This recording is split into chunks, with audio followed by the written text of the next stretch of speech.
Greetings, I'm Professor David Wernick, Faculty Advisor for FIU's International Business Honor Society.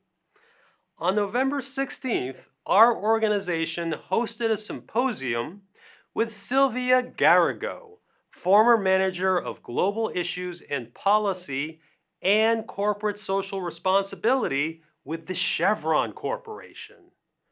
Following her talk, Silvia sat down with FIU business students to discuss the future of sustainability and human rights in the Americas.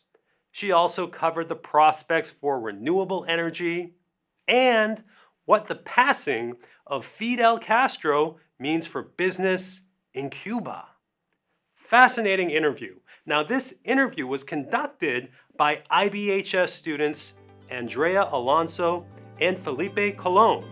So sit back and enjoy the video. My next question is, so in light of the recent event in Cuba, do you see Chevron doing any business in Cuba? Are you saying Castro's passing? Way before the Castros took power, Texaco had interests in the Caribbean, including Cuba, and it had a refinery there. But that was confiscated by the Cuban government when the Castros assumed power. Refining businesses are now in other areas, so I don't think that Cuba is an attractive market for Chevron now. I can't speak to that. I don't really know firsthand if there's any thinking along those lines. But I can also tell you that exploring and producing oil in the Caribbean is also not very attractive for a large multinational because the oil reserves are not that big. And in order to justify a huge multi-billion-dollar investment, Chevron would need to see some very significant reserves.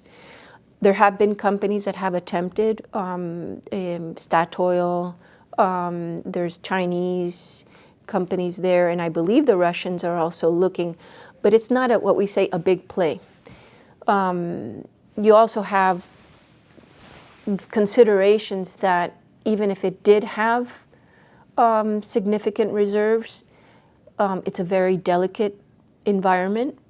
The waters are very shallow, which make it very, very difficult to bring in all the different shipping systems as well as the infrastructure that Cuba would require.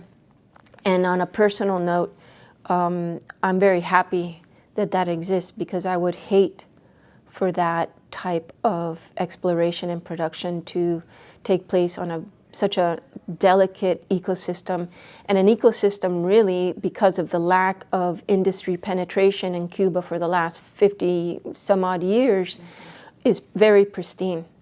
It really presents an opportunity for the government of Cuba as well as private industry to do it right in Cuba. It doesn't mean that there won't be some commercial activity in Cuba, but because of the pristine nature of it, it really presents a unique opportunity 90 miles from Florida, 90 miles from the United States, to do it right.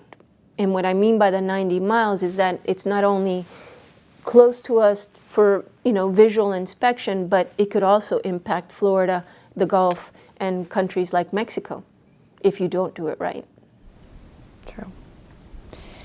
Okay, my next question. So I know that you. Good question. That you are. Yeah, I like that because it really makes you think. It's something that Cuba, as a very pristine and delicate ecosystem, and the challenges that it faces to do it right is a challenge that we face throughout the world. Yes.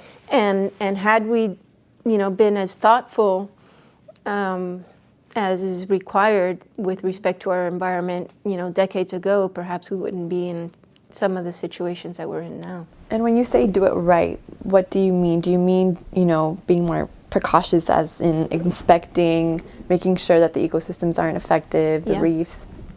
Well, you know, every country presents its own system of laws and regulations. What I'm talking about is not only meeting those laws and regulations, but going beyond compliance with the law. So in a country like Cuba, that has a certain system, you may find areas that are weak or absent, or you may find areas that are very strict and stringent as it relates to the conservation of the environment. I believe that Cuba is on the side of being more strict on conservation. How that's applied in practice is another story. As we even see in our own country, in the United States, you may have some very stringent laws, but they're not necessarily applied as stringently because things like the BP Macondo accident occur because the regulators don't regulate and enforce as much as they can or want to, right?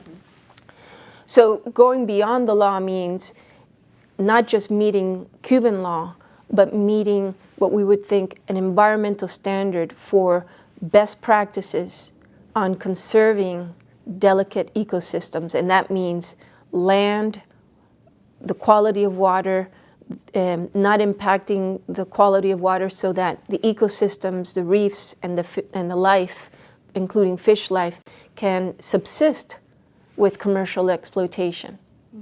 And putting systems in place that keep what we say the product in the pipe.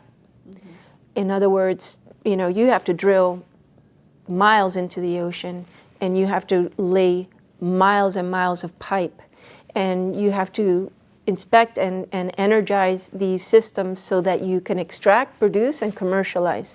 Well, all of that, you know, system has to be a very efficient and strong system so that you don't have chemical release or product release that could impact the environment.